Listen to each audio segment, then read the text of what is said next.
stage. Please go to freemumia.com to find out more information about how you can help Mumia Abu-Jamal and other political prisoners. Night Watchman out. Stay tuned to We Act Radio, Washington, D.C.'s only independent radio station. Catch us online at weactradio.com.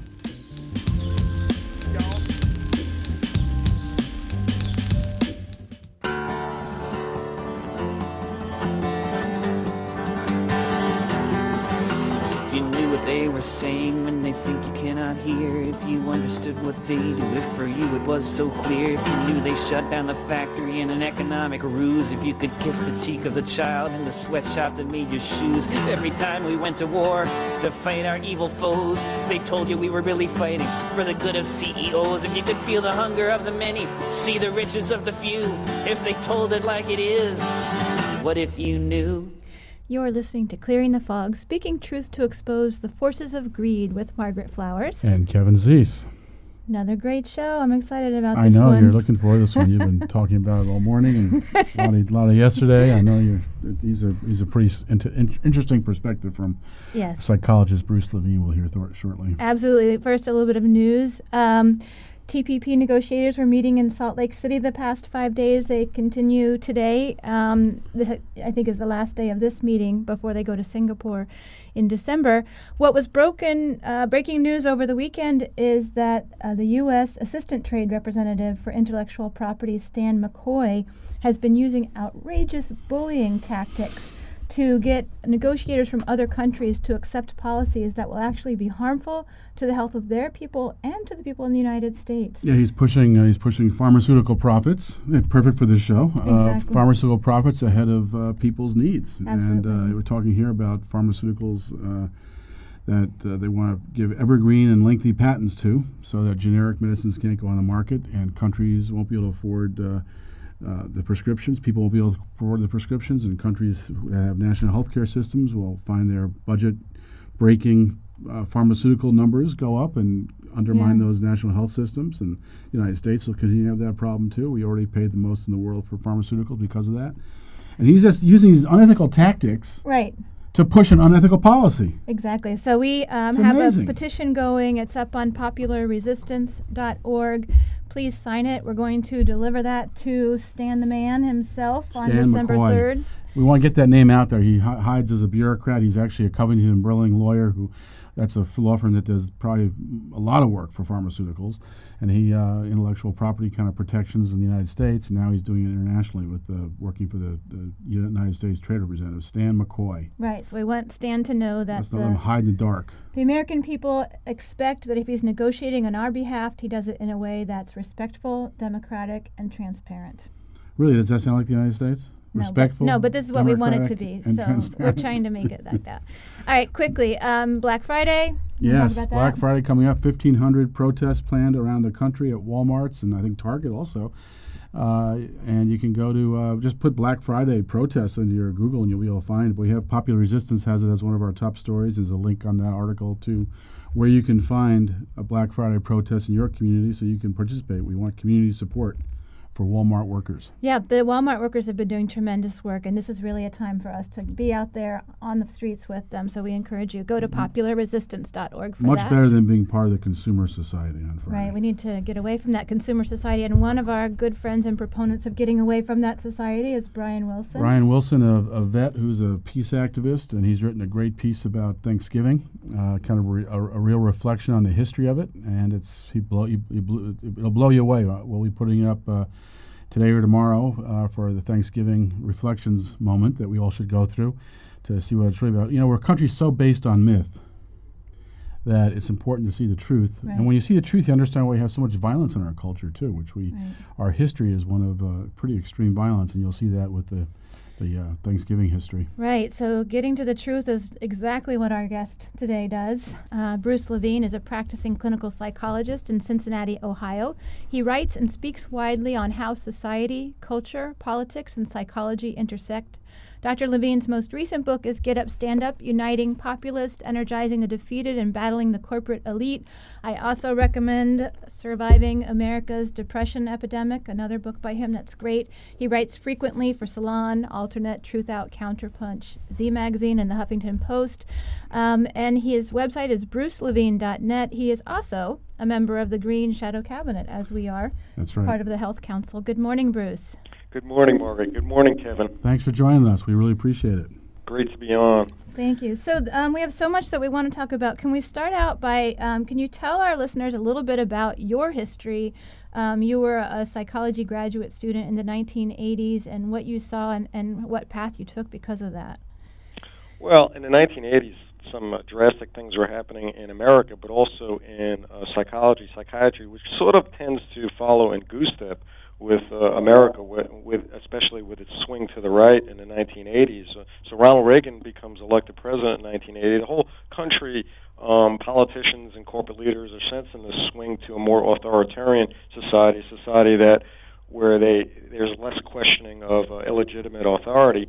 And in the 1980 DSM-3, while I'm in graduate school, they're coming up with a new DSM, which, for listeners, that's the diagnostic Bible that's published by the American Psychiatric Association. So I'm in graduate school, and they come up with these new diagnoses. And by the way, how do these diagnoses get created? They're just like a committee creates them. It's like what behaviors make these guys feel uncomfortable, and which they figure most Americans will feel uncomfortable. So one of the diagnoses they come up with is something called oppositional defiant disorder, ODD. And the symptoms of I think I have that too. I think I have you have that. Everybody with any self-respect has that, right? I mean, and so really. And this isn't, by the way, this is not what we used to call the old days juvenile delinquents, and that's a whole other thing. That's conduct disorder. These kids, these ODD kids, are not even doing anything illegal. They're just the symptoms, and I'm not kidding you. I'm not kidding you. Often argues with adults, often refuses to comply with adult requests and rules. And this became a diagnosis, and I just was already a little embarrassed by my profession as a graduate student because there were silly IQ tests and a lot of silly things that were made me a little uncomfortable. But this was just over the top, and I just was just completely embarrassed. And then, lo and behold, as things moved on, not only was this diagnosis, once arcane, becoming more popular, and behavioral manipulations like timeouts and all kinds of things were used to try to control it. But they moved on to using drugs. So nowadays, one of the reasons for this gigantic growth of these antipsychotics, which are things like Zyprexa, Risperdal, Seroquel, which used to be like a very small industry in America, have become this $18 billion a year industry, is because that now it's okay. It's off-label prescribing, they call it, to prescribe these heavy-duty antipsychotic tranquilizing drugs to kids with these so-called behavioral disruptive disorders like oppositional defiant disorder. So there's a lot of reasons for me to have become embarrassed by my mental health profession. Wow. And so how did you deal with it? What was your, since you were embarrassed by it, what did that lead, what kind of path did that create for you? Well, initially, when I graduated, one of the things that people need to know is that for folks who go med school, law school, graduate schools, they're pretty authoritarian compliant places. So if you create too many ways, in other words, you don't kiss up to authorities, you kind of like mess yourself up in a way. And so a lot of people who are more anti-authoritarian end up getting kicked out or they quit or whatever. But somehow I sort of slithered through, but didn't really, ended up just saying like to myself, well, I'm just going to withdraw from any kind of institutional involvement in this whole profession and just move into private practice, which I did for a bunch of years.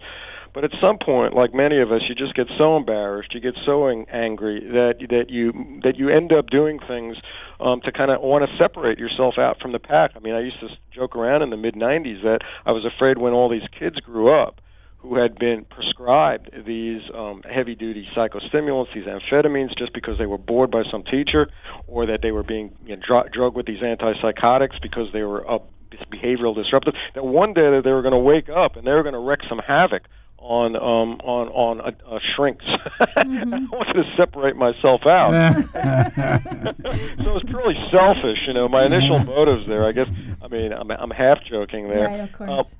And so I started to reach out, write some letters to the editor, write some articles, and then I discovered that there were isolated mental health professionals, dissident mental health professionals who also were like me. Not many, a very small handful, even today. Mm-hmm. But there was a larger group of what we, are people who call themselves psychiatric survivors, or they might use some other names. People who've been victimized by forced treatments that without truly informed consent, and so there's lots of activists that I encountered, and so I moved into the kind of treatment reform activism movement, probably more significantly in the mid to late 90s. Mm-hmm.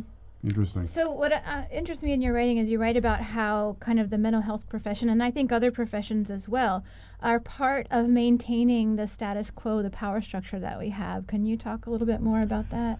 Sure. I mean, there's tip of the iceberg things, and then there's submerged parts of the iceberg of that. And the kind of tip of the iceberg is the American Psychological Association, they sanctioned and applauded the use of psychologists in assisting torture at the I was amazed by that. There's stuff like that, and there's stuff like where one of the most famous psychologists in America, a guy named Martin Seligman, was consulted with the U.S. Army with this kind of positive psychology stuff, which is which they used it for, it's like soldiers were unhappy being in their combat grounds because they were just disgruntled by what was going on. They used this positive psychology, this feel good kind of stuff to try to attitude adjustment. So there's that kind of tip of the iceberg stuff. But at another level, what I've discovered after being in practice for almost 3 decades now is that a lot of people, and not just these oppositionally defiant disorder kids, that's the most obvious, but a lot of people, disproportionate amount of people, from my experience, who are diagnosed with depression, anxiety, psychosis, they're America's anti-authoritarians. Mm-hmm. That's why for me, there's a fun group of people to work with, even if they're depressed and miserable and acting crazy, and that a lot of these folks, not the only source of pain that drives them crazy. I don't want to move into reductionism, but a huge source of pain for them is that their pain over having to submit to illegitimate authorities, whether it's an abusive parent or the whole sort of abusive corporate state. Very interesting. Now, you said the tip of the iceberg in the military. I wonder how much of that, that's a pretty big tip, that, being involved in torture and the feel-good stuff, for the positive psychology for making military guys feel kind of manipulating the ability to participate in war. How much of you look at these record suicides and this large amount of pharmaceutical use in the military. How much is that related to what we're talking about? That's another huge, big, giant part of. When I say the tip of the iceberg, I don't mean in sense small. I mean that's visible. That's obvious. Yes, visible, right? And this visible, obvious stuff is exactly what you're talking. Let me give you one example. There was a Navy Times of all places. They report some interesting stuff, believe it or not. They reported in 2010 that 1 out of 6 soldiers in the U.S. military were on psychiatric drugs, and many of them were in combat zones.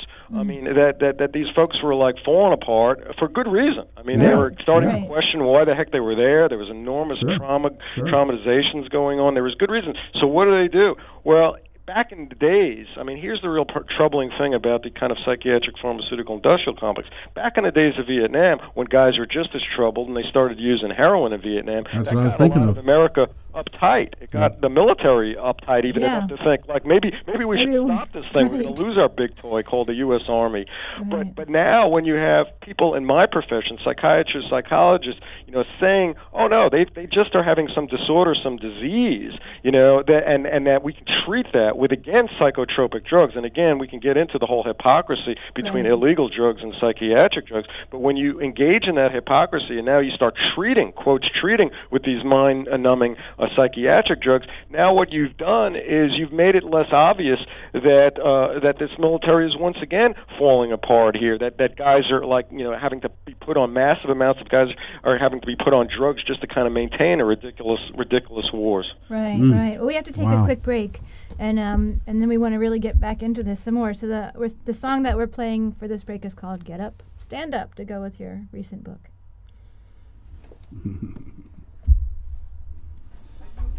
Some people sometimes, but you can't fool all the people all the time. And now you see the light. What you gonna do? Stand up for your right. Yeah. Get up, stand up. Stand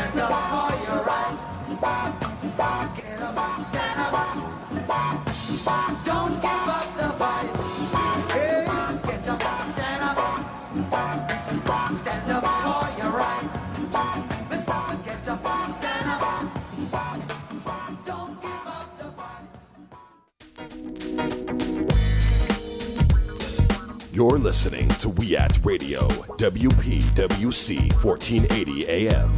Now get out there and do something. Friends, David Schuster here, and all of us at We Act Radio are so proud of our neighbors here in Southeast D.C., especially one of our partners, the Arc. The Arc is at 1901 Mississippi Avenue Southeast. It's the home to some of Washington's best, including the Washington Ballet, the Levine School of Music, Boys and Girls Club, and the Children's Health Project. All provide a number of programs and services within the very same facility. The Arc is also home to the Arc Theater, the only theater east of the river, which hosts a variety of dance, music, and theatrical shows each year. Almost everything you could want is at the Arc, so stop by and see them. The Arc, 1901 Mississippi Avenue in Southeast. For more information, visit the Arc's website, www.thearcdc.org, or call 202-889-5901. The Arc, part of Southeast D.C. June 27th is National HIV Testing Day. HIV testing is fast, painless, and often free. I've been tested for HIV. I've been tested for HIV. Have you? To find an HIV testing center near you, visit greaterthan.org. Hi, I'm Tom Morello. Some call me the Night Watchman. In the case of Mumia Abu-Jamal is at a crucial stage. Please go to freemumia.com to find out more information about how you can help Mumia Abu-Jamal and other political prisoners. Night Watchman out.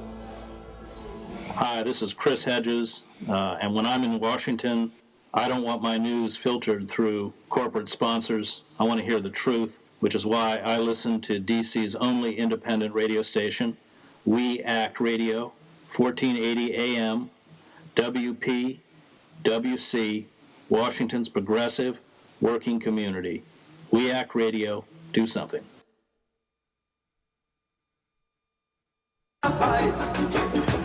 Don't give up the fight, oh no. Don't give up the fight. Why? 'Cause I never give up the fight. 'Cause I never give up the fight. 'Cause I never give up the fight. 'Cause I never give up the fight. Why-yo, why-yo, why-yo, yo-yo. Why-yo,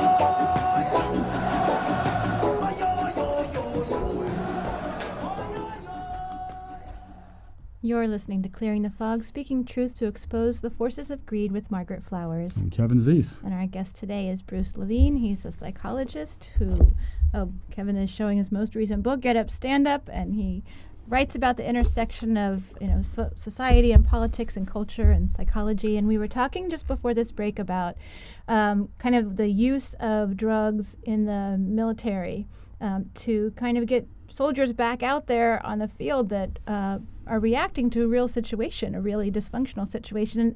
And it seems like you write about this, that mainstream psychology is really, that's what it's all about, is taking people that are reacting to real situations in our society and just doing whatever it takes to get them up and back out there into that dysfunctional society. Could you talk a little bit more about that? Right. I mean, there's a lot of criticisms of psychiatry from all aspects of the political spectrum.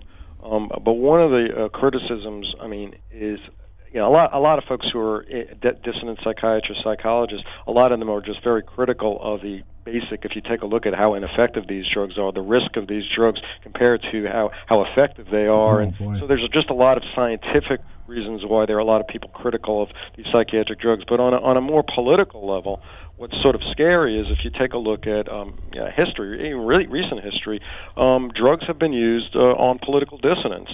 Whether it's the Soviet Union psychiatric drugs, Soviet Union used to use Haldol, and Red China would use these psychiatric drugs to chill political dissonance. Mm-hmm. And so what happens in America, is that a lot of things that you're actually, from my point of view, giving these drugs to a lot of folks pre-dissident, so a lot of folks who would be potentially anti-authoritarians, like a lot of these young oppositionally defined disorder kids. And I go through a lot of, if you take a look at people like some of the great activists in American history in their childhood, that they would all be diagnosed with oppositional defiant disorder before they had any kind of political consciousness. So I talk about Saul Alinsky, Emma Goldman, the whole Malcolm X. You go through the whole list of these folks that if you got to them early enough, before they had any political consciousness, they were just kind of anti-authoritarian kids, in other words, who questioned the legitimacy of whether authority really should be taken seriously or not, and they would resist and challenge illegitimate authorities. And that's what an oppositional defiant disorder kid is. If you get them early enough,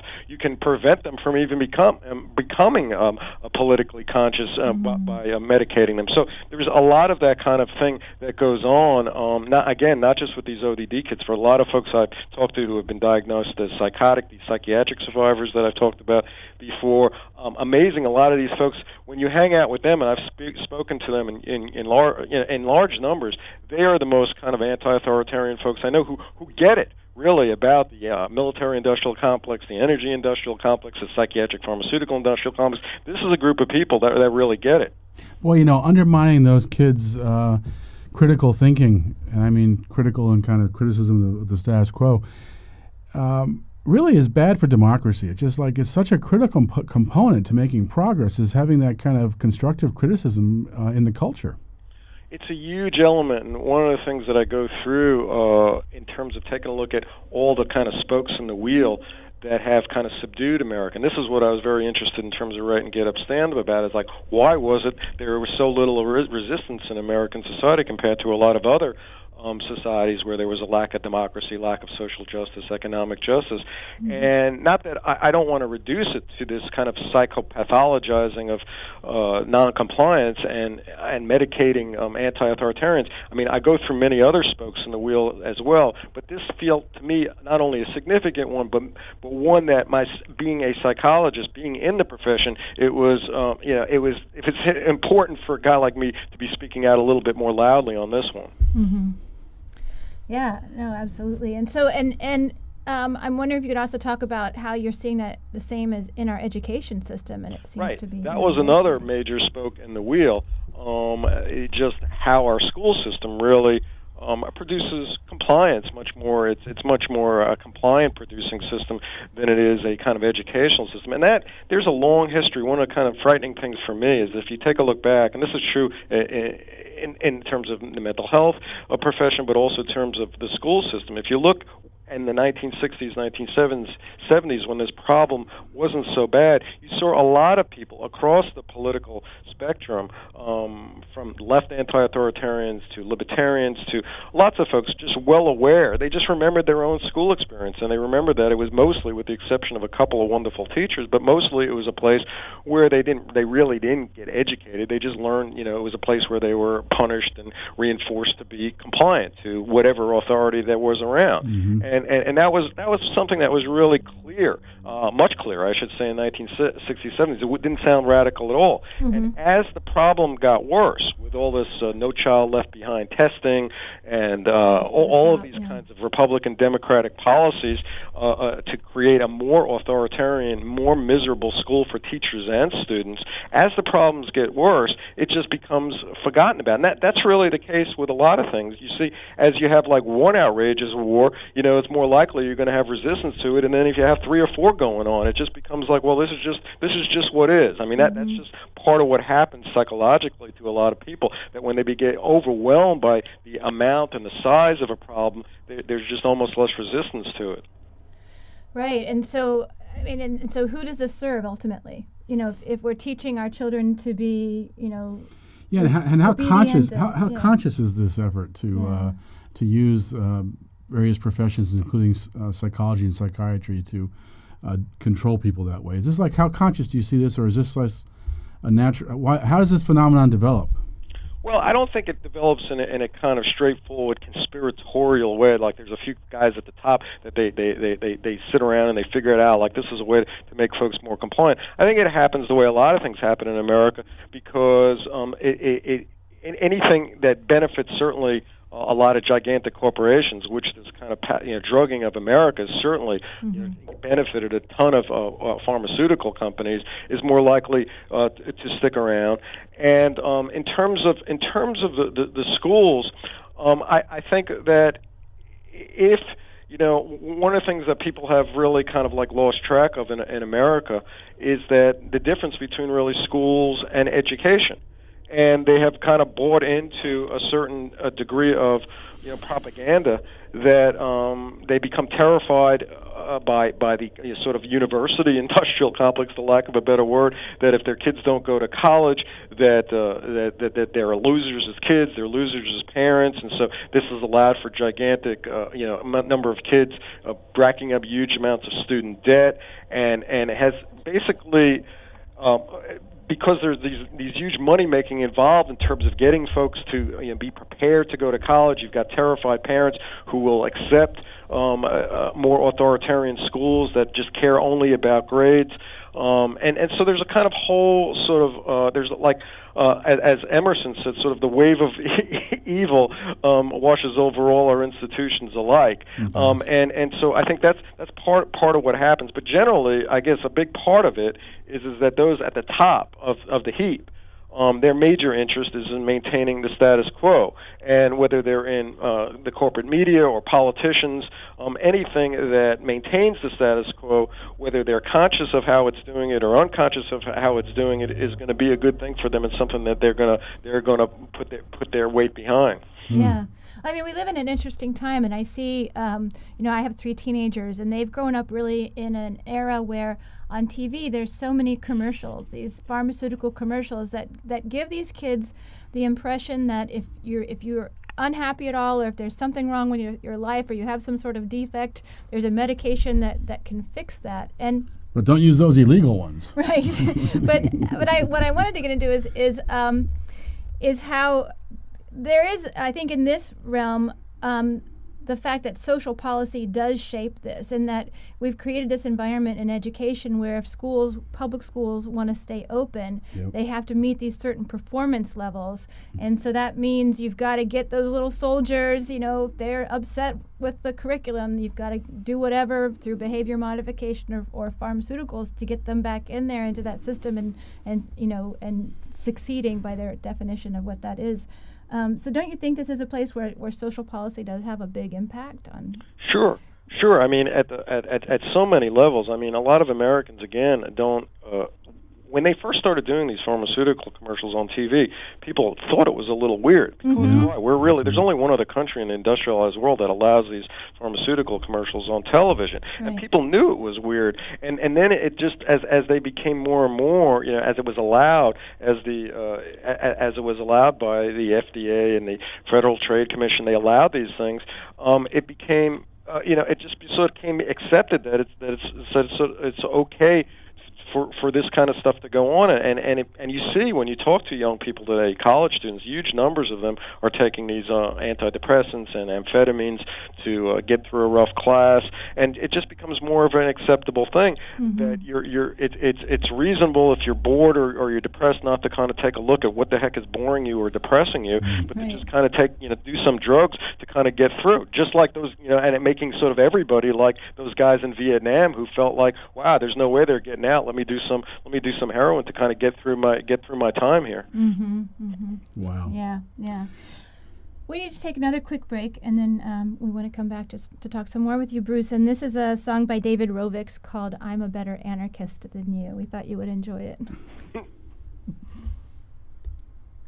Sex, and there will be no sequel because heterosexual relationships are inherently unequal. I'll just keep on moshing to anti-flag and crass until there are no differences in gender, race, or class. All you brainwashed readers, you just haven't got a clue. I'm a better anarchist than you. You're listening to We Act Radio, WPWC 1480 AM. Now get out there and do something. This is Kimon Freeman, host of Speak Easy and co-founder of We Act Radio. Suicide is a very serious problem in today's challenging world, whether with our troops abroad or with everyday citizens within our own society. Before you take your life into your own hands, tie a knot at the end of your rope and call the suicide hotline toll-free at 1-855-320-LIFE. That's 1-855-320-LIFE. It may just be the most important call you ever make. You talk, we listen, and together we survive. It's like a jungle sometimes. It makes me wonder how I keep from going under. It's like a jungle sometimes. It makes me wonder how I keep from going under. I'm Tom Matsey, founder and CEO of Ethical Electric. We're America's only progressive clean energy company. We support the causes you care about every day when you pay your power bill. And so we think people, when they want to support something good like clean energy, they also don't want to support dirty energy politics. And so we offer a way to get off both dirty energy and get off of dirty energy politics. We're talking about companies that gave money, to Rick Perry, the infamous Texas climate denier. That's the company that owns the largest kind of quote-unquote green energy company in New York right now, Green Mountain Energy. Ethical Electric gives you clean energy for your home. You can support progressive causes when you pay your power bill. You don't have to give all of your money to dirty energy anymore. You can get off both dirty energy and get off dirty energy companies. We Act Radio, powered by Ethical Electric. Do something. My name is Pamela Pinnock, and I'm representing a continuing talk on race, the actor discussion that is the longest-running community discussion on race in the country. We Act Radio. Do something. I don't believe in voting. I think consensus is the key. I don't believe in stupid notions like representative democracy. Whether or not it works, I know it is the case. And only direct action can save the human race. So when I see you in your voting booth, then I know it's true. I'm a better anarchist than you. And that's David Rovix. You're listening to Clearing the Fog, speaking truth to expose the forces of greed with Margaret Flowers. And Kevin Zeese. And our guest is Bruce Levine. And Bruce, you mentioned and you've written that that anarchists or anti-authoritarian people tend to be very critical. They actually look at authority and question whether they're being honest, whether they're legitimate, before they just blindly follow them. Could you also talk about, you write about people that are depressed tend to be more critical thinkers as well.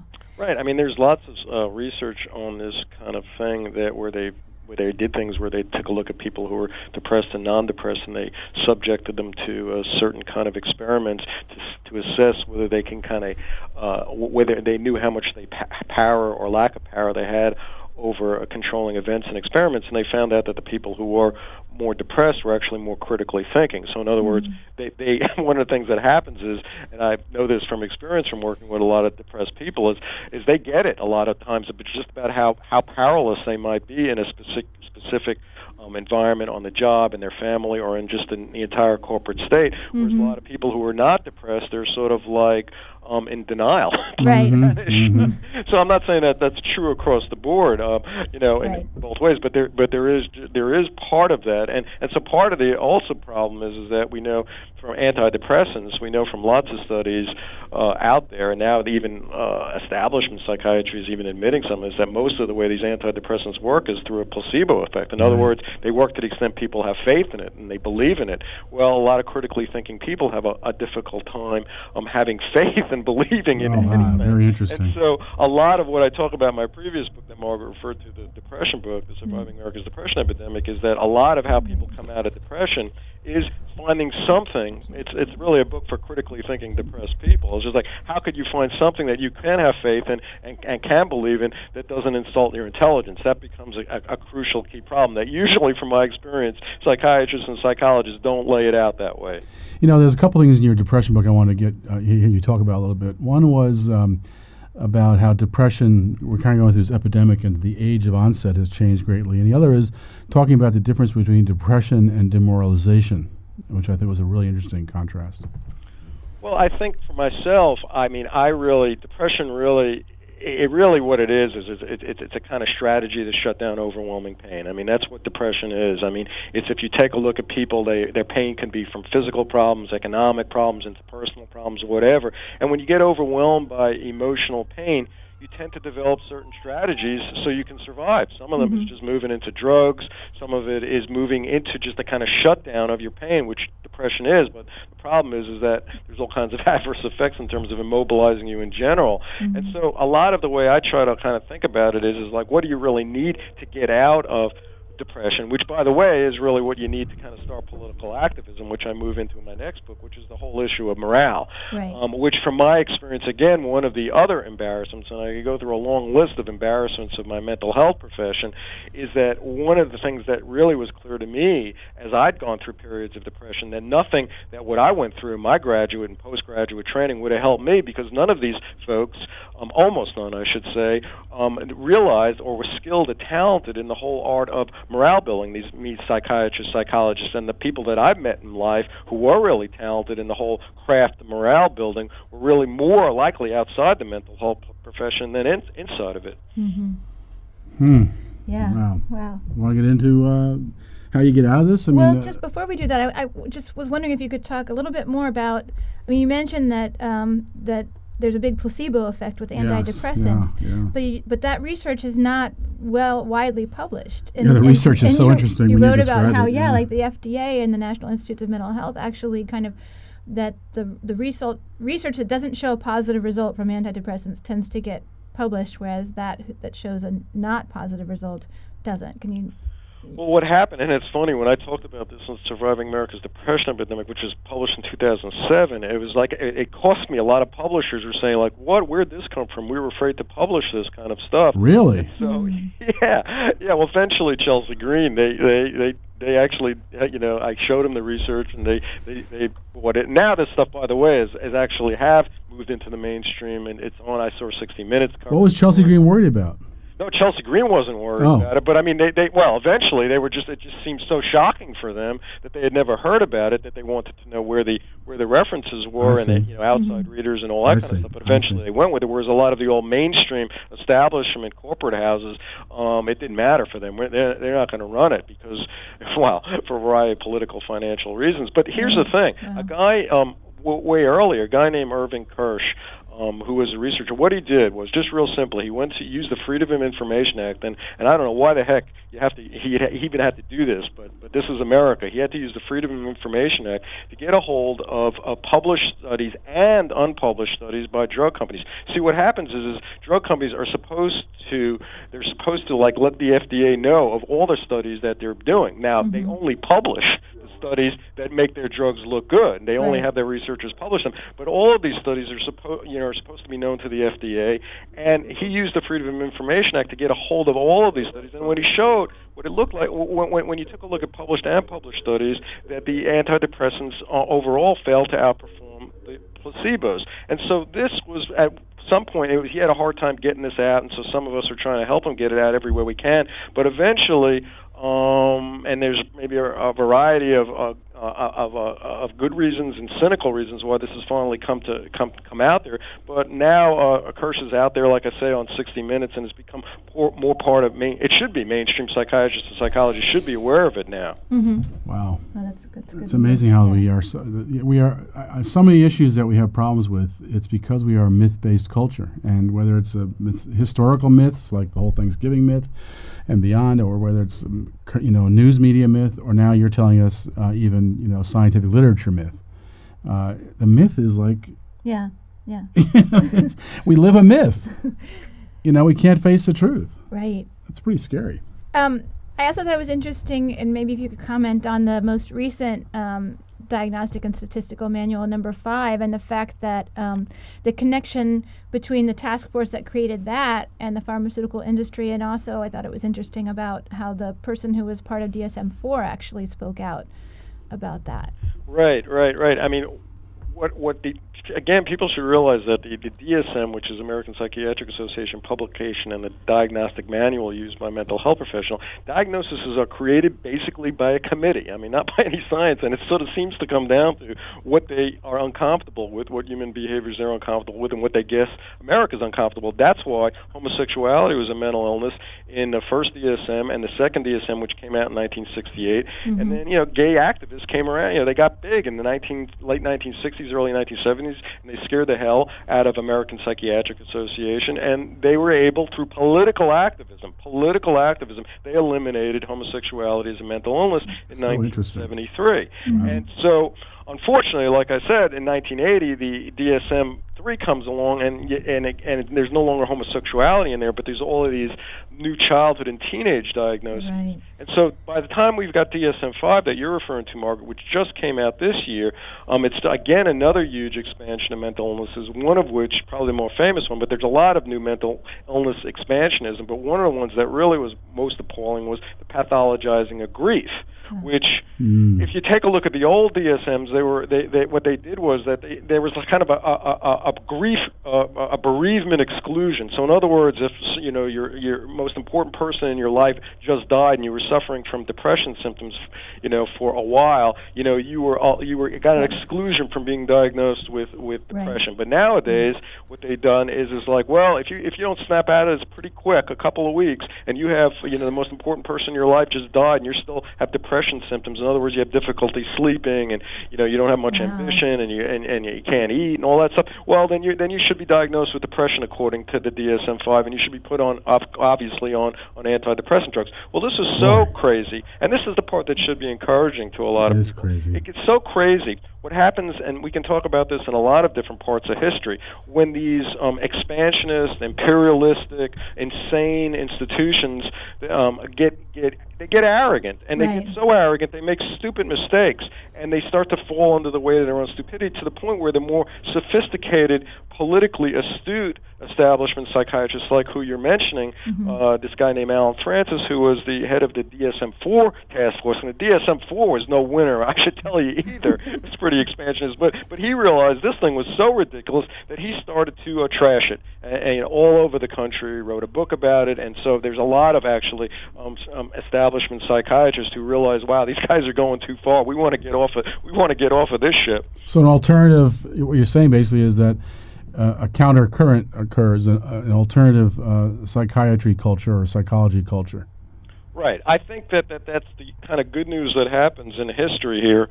And you can go back to slavery, probably one of the most insane, dehumanizing institutions in American history. If you were around in the 1850s, it looked like this thing wasn't going away. Heck, they were spreading it. It was getting worse. That's right. That's right. And it would look like my God, this thing was expanding. But what happened was they didn't realize was that there was going to be a blowback to that expansionism, and those people who know history know what happened off of that, to the point where if you got 1856, Abraham Lincoln saying like we're not even will stop the spread of slavery, forget about abolishing it, and less than a decade later, well, you've got the 13th Amendment abolishing it, all because I think that if you look at history, these gigantic, dehumanizing, insane, imperialistic, expansionist institutions, they just get stupid and arrogant, and they start to kind of create blowback. And that's really what's happening in this kind of psychiatric pharmaceutical industrial complex as well.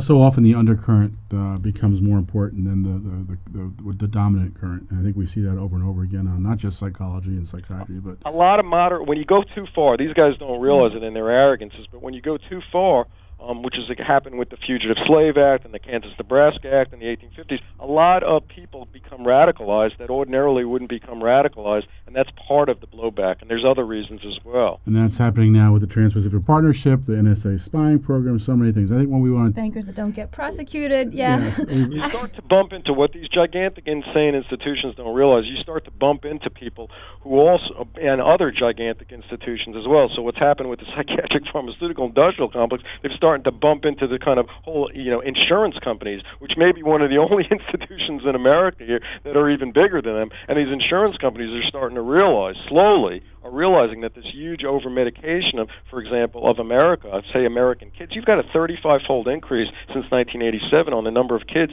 that are on psychiatric disability, in large part because what happens with these psychiatric drugs is they take mild and episodic conditions, like a kid not paying attention in school, and create severe, chronic, and disabling ones, like moving kids into manic and bipolar reactions. And so insurance companies start to figure this stuff out, and it's like, wow, we're paying for that stuff. Well, yeah, that's what comes down to for the insurance companies. We're paying for that stuff. Right.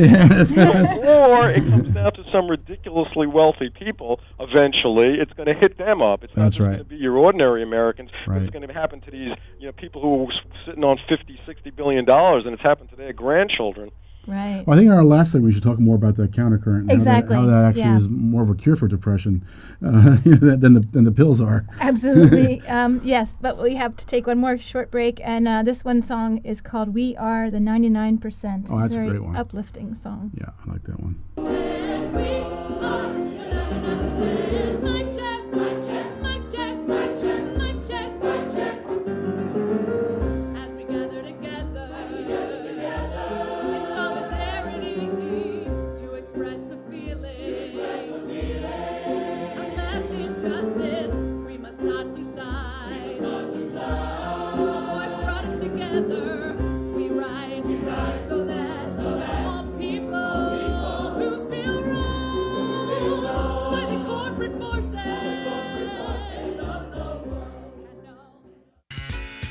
You're listening to WPWC We Act Radio, 1480 AM, weactradio.com.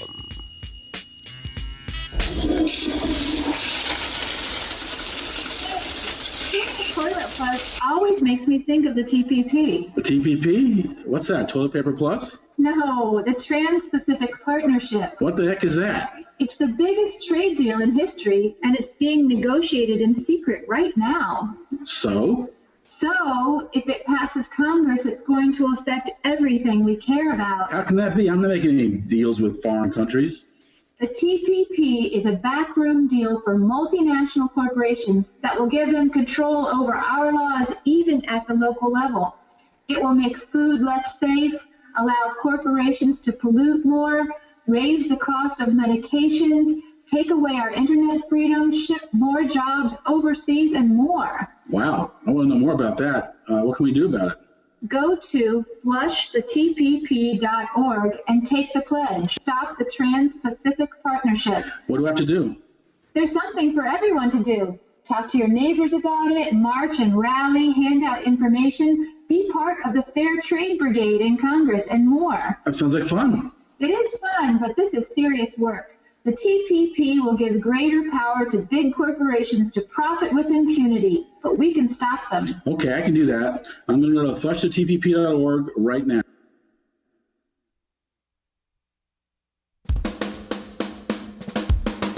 You're listening to We Act Radio, WPWC 1480 AM. Visit us online at weactradio.com.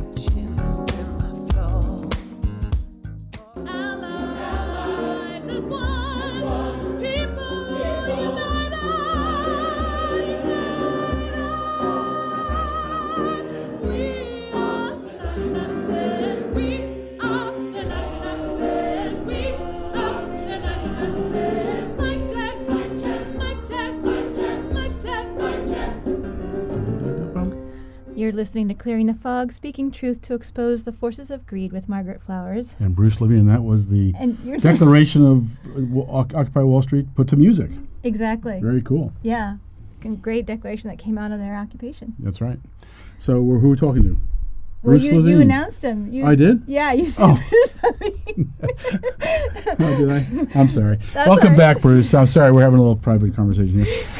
So, hey, what we want to talk about is this concept you put forward of liberation psychology and how getting active is actually helpful to depression and demoralization, and how the empowerment of people who've been treated miserably in this culture really makes a big difference. So I want to get your thoughts on those kinds of things. Right. I think one of the things that I started to think about after, especially 2009, is I just saw how inert a lot of Americans were, and a lot of people who were activists came to the conclusion was that, they just didn't know what was going on, that they were just ignorant of what was happening. And I looked at a lot of the polls, these anti-war, polls on the wars and Wall Street bailouts, and I looked at the polls. I mean, everybody didn't get everything what was going on, but the majority of people were opposed to these senseless wars and corporate bailouts and on and on. I mean, like 77% of Americans in 2009 they were for like expanding Medicare for people to 55 years old. I mean, so poll after poll told me that, yeah, of course we all can't be hip to everything, but people knew enough what was going on. And for me, I thought that the problem has really become more like of a demoralization and people being dispirited, which really is what happens. A lot more people in other countries, colonized countries in South America, Central America, and Africa are hip to this problem. And I think a lot of Americans, it's embarrassing for us to accept the fact that we too are a subjugated people, and that creates a certain kind of psychology, what a lot of folks around the world call a kind of psychology of oppression. Right. Wow. And and that's why I named the book "Get Up, Stand Up," because probably one of the most famous people around the world who was hip to this was Bob Marley, who sang about people being sort of a mental slavery is what he sang about, and he talked about how do you emancipate yourself from this kind of mental slavery. And that, for me, was something that I wanted to put into the discussion for a lot of activists here in America, that it was not just enough to kind of tell people what was wrong. You had to kind of deal with the reality that a lot of people had become dispirited, defeated, demoralized, and feeling subjugated. It's interesting. You were just on Bill Moyer's show, and he asked you, Margaret, about how do you stay from getting demoralized? I mean, don't you see things getting worse? And how do you, and really, the answer is because you're doing something about it. It keeps you from getting demoralized because you see people, right? I mean, people. Oh, absolutely, and because you also, well, there's something very empowering about taking action and fighting back, and I think. Well, we'll get into that, but you also meet this whole community of people that are doing the same thing, and so it's just that is very. I think that was the key thing about Occupy. People came out essentially of the woodwork, and wow, I'm not alone. And what was also exciting was seeing people find their power when people that had never protested before marched with us or did actions with us, and just to see the change in them, feeling. And this is something I was glad to see you. In fact, remember that comment that this long-term homeless guy made was, throughout my life, I felt like a little man. This is the first time I feel like a big man, or something like that. Yeah, I remember that. Very powerful. Yeah, because you also include the writing of one of my favorite people, Paulo Freire, about kind of this this critical consciousness and starting to break free from the bonds of oppression. We just published an article on popular resistance written by a woman who's extremely poor, and she wanted to explain why, from her perspective, poor people make the decisions that they do that are destructive ones. And she writes how you never think that you're ever going to be anything but poor. So, smoking that cigarette is a lot cheaper than buying a cup of coffee, and it, helps you stay awake for your second job in your classes, and eating junk food is like the only kind of guilty pleasure that you can afford. Exactly. I mean, this is very important for what I wanted to kind of have people understand, what a lot of people, like I say, understand in these colonized societies, is that when you've got people who have been so beaten down for so long, and you treat them in a way, and this is the problem of some activists, who don't understand this kind of psychology of oppression that happens, and if you treat them in a way that you're just kind of lazy or stupid, and that's not why you're acting, it creates resentment. It gives them even more pain, and you just alienate them, as opposed to thinking along the lines of, well, maybe if you've never been in this place in your own life, to kind of empathize with what it's like to feel completely powerless in every aspect, not only financially powerless, you're either unemployed or working some job that you hate that has no meaning, you have nobody cares what you have to say, you have no platform. And so part of what I talked about in Get Up, Stand Up was there was a real division among what I call the kind of comfortably sort of the more comfortable anti-authoritarians and the kind of real afflicted anti-authoritarians, and so like it's important to sort of afflict the comfortable, but you got to comfort the afflicted if you want to kind of get them out there, and if you want to have people, if you have people in overwhelming pain, a lot of what they're trying to do to just survive is to just do anything to divert themselves from that pain. That becomes the first order of business. And if you can help them divert themselves with that pain in some sort of way that gets them interested in what you have to talk about, and that's what a lot of activist groups have done over the years, from Black Panthers to many other kind of activist movements, then you're going to have like an audience. Now, unfortunately, a lot of demagogues understand this thing too, and they exploit people's pain and as a way of kind of getting them to join up. And a lot, but just the basic psychology of of being what it's like to be totally miserable, totally oppressed, and how it just doesn't work to kind of lecture these people, to just tell them to get up, to get up there and move. And that's why when you listen to a Bob Marley song, yeah, his lyrics are saying get up, stand up, but the music behind it is very soothing and makes people feel good. And that's a really important thing. You have to have that music going on that allows people that reduces their pain. Very interesting. Well, people get this. I mean, you can see the reaction to your columns. I mean, I remember you wrote one column about would they drug Albert Einstein, and that got a ton of response.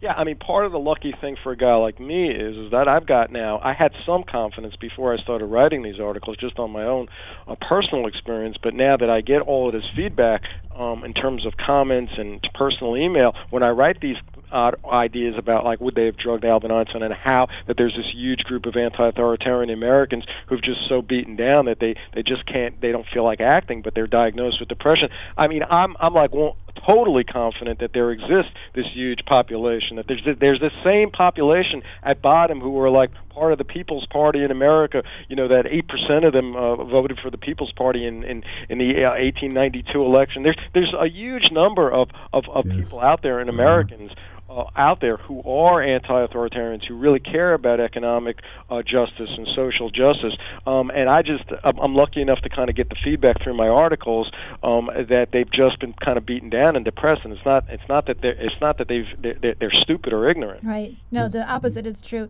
So we don't have a lot of time left. What do you recommend for people that are within the mental health profession or people that are being treated within that profession? What are your recommendations to them? How do we start exposing more? I mean, you've done a tremendous job, and it sounds like more is coming out and things are starting to shift.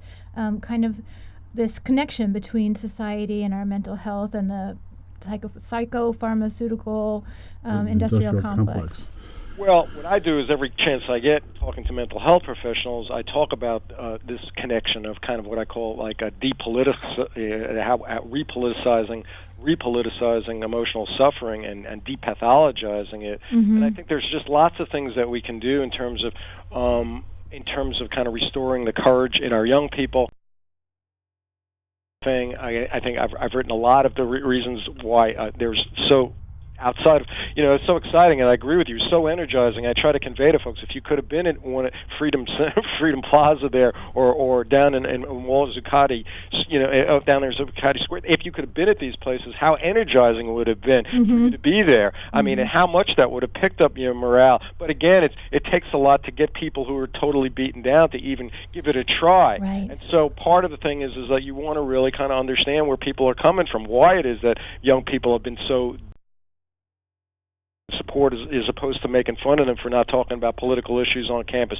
Recognizing that, hey, if I was drowning in student debt, if I was being surveilled all the time, if all of these things were happening to me, I wouldn't maybe be doing too much if I was in my early 20s either. Yeah. Very good. So, and people can definitely follow your blog and your articles and things at brucelevine.net. You have another book coming out soon? I'm thinking of one. Thinking's the first step. We've been thinking of one for 3 years. I think we're actually going to start writing it next week. I was this week. Thursday. Yeah. We've actually put it off over and over again because of other We've basically projects. written it. We just need to put it together. So, Bruce, thank you so much for joining us today, and thank you for all the work that you're doing. And I think that you are filling an incredibly needed niche in our society right now to help empower all the people that have felt beaten down by what's going on and know that there's something wrong with our current system. Yeah, thank you so much for keep that work up. I think it's important to a lot of people to hear it. Well, thank you, and thank you, Margaret, and thank you, Kevin, for your work. Great. So we're going to go out with one of our favorite bands, Junkyard Empire. Yes. The song is called We Want. An empowering song. We want. The people organized. Can build the kind of future we want.